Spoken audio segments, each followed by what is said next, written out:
আমি বলেছিলাম না যে নারী এক পুরুষে আসক্ত না। ২৯ বছর আগে নারীরা এক পুরুষে আসক্ত ছিল না। ২৯ বছর পরেও কিন্তু সেই নারীরা এক পুরুষের আসক্ত না। আমরা চিত্রনায়ক, মহানায়ক নামে চিনতাম সেই সালমান শাহ। সেই সালমান শাহর বউয়ে কিন্তু অন্য পুরুষের আসক্ত হয়ে আমাদের চিত্রনায়ককে ইনজেকশন করে ডনের নিয়ে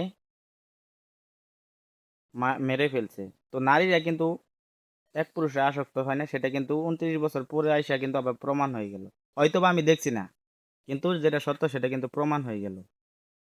তো নারীরা এখনো ভালো হয়ে যান, এক পুরুষে আসক্ত হন, এক স্বামী নিয়ে সুখে থাকেন।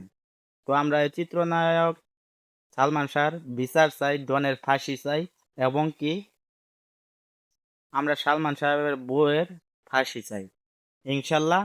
তো সবাই প্রতিবাদী ভিডিও বানান, যেন ২৯ বছর পরে সালমান শাহর বিচারটা আমরা পাই। ভালো থাকবেন। আসসালামু আলাইকুম।